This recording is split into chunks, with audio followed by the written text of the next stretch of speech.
Shalom, I'm Rosa. One day a lawyer asked Jesus a question, "Who is my neighbor?" In response, Jesus told him the story of how a Samaritan man helped an injured man when others passed him by. A stranger waits on a dusty road. His tears are falling, his spirit bowed. Will you walk past or will you stay? Will you be loved today? The world is aching, hearts are cold, but there's a fire in mercy's hold. Be a neighbor, reflect the light, show the heart of Yahweh bright. Give your hand, give your all, don't pass by, don't let them fall. Be a neighbor, be the call. The Good Samaritan stopped his stride, poured his care, stayed by his side. Not a word of praise did he seek, just love poured out, gentle, meek. Don't delay, the time is now. Show compassion, take a vow. Mercy moves where hearts are true. Yahweh's love is found in you. Be a neighbor, reflect the light, show the heart of Yahweh bright. Give your hand, give your all, don't pass by, don't let them fall. Be a neighbor, be the call.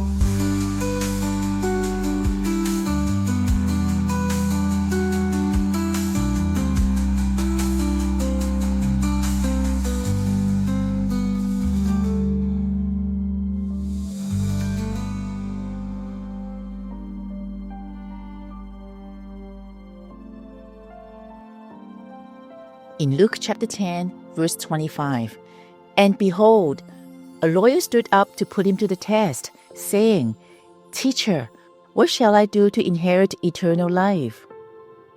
The lawyers in those days were people who were well versed in the Mosaic law. They were experts of the law. This lawyer asked an important question, one that we should all ask. What shall I do to inherit eternal life? But notice the attitude of the lawyer. He was trying to test Jesus. He was trying to find a loophole in Jesus' understanding of the Mosaic law. In reply, Jesus asked him a question to see how he would answer his own question. What is written in the law? How do you read it? Then in verse 27, "And he answered, 'You shall love the Lord your God with all your heart, and with all your soul, and with all your strength, and with all your mind, and your neighbor as yourself.'"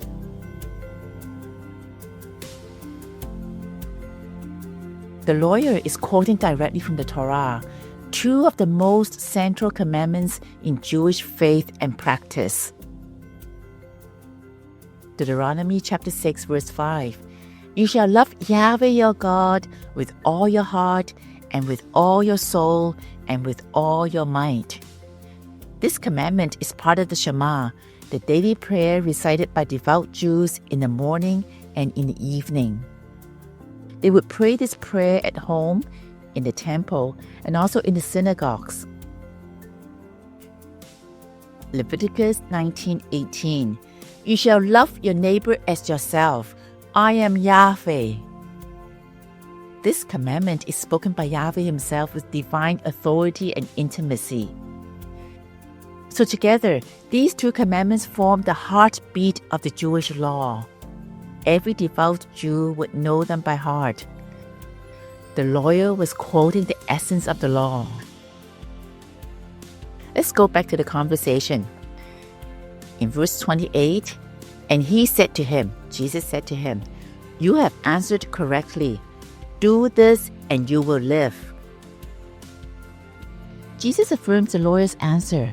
Yes, he quoted the right commandments: love God fully and love your neighbor as yourself.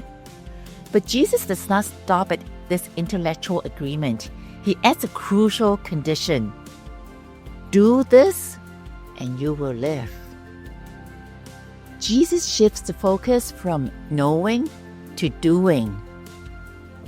You see, the lawyer has all the right theology, but that is not good enough. Like the scribe, today many Christians miss the mark. We might be able to recite a lot of Bible verses, and there's always a gap between knowing and doing. It is as if Jesus is saying, "You already know the answer. Go and live it out." Let's go back to the conversation. Jesus did not say, "Believe this and you will live."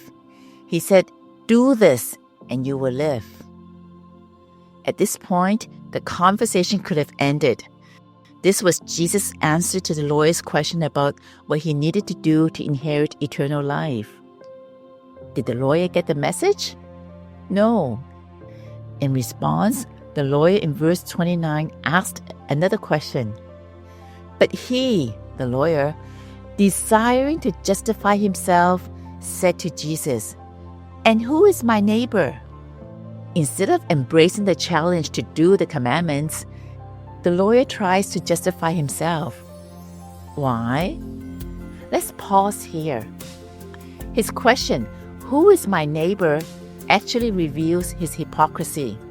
Surely he knows the law inside out.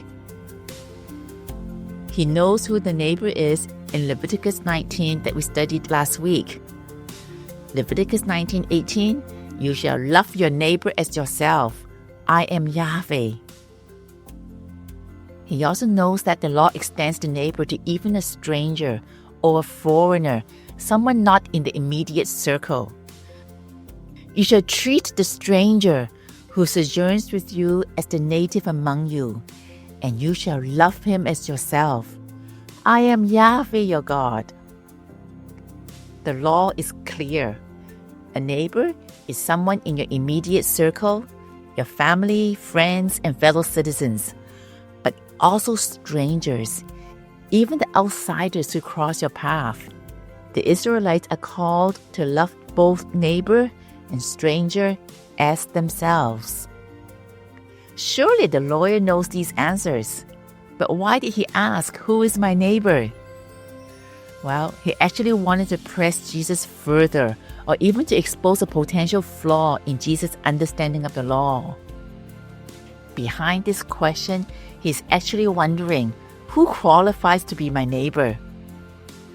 Well, to help the lawyer, Jesus didn't respond with a direct definition of a neighbor. Instead, Jesus shared a story. Jesus replied, "A man was going down from Jerusalem to Jericho, and he fell among robbers who stripped him and beat him and departed, leaving him half dead." Jesus then introduces three characters. The first character is the priest. Now, by chance, a priest was going down that road, and when he saw him, he passed by on the other side. The priest, who works in the temple, ignores the injured man and walks on. Then the second character, a Levite. So likewise, a Levite, when he came to the place and saw him, passed by on the other side. The Levite who assists the priest in the temple also ignores the injured man and walks on. Here's the third character, Sam, the Samaritan. But the Samaritan, as he journeyed, came to where he was, and when he saw him, he had compassion. He went to him and bound up his wounds, pouring on oil and wine. Then he set him on his own animal and brought him to an inn and took care of him. And the next day he took out 2 denarii and gave them to the innkeeper, saying, "Take care of him, and whatever more you spend, I will repay you when I come back." After finishing the story, Jesus turned to the lawyer and asked a piercing question. "Which of these three do you think proved to be a neighbor to the man who fell among the robbers?" Which one proved to be a neighbor? Jesus is flipping the question around. Don't ask who is my neighbor, but be a neighbor. Start living the answer. Be a neighbor. This is the call.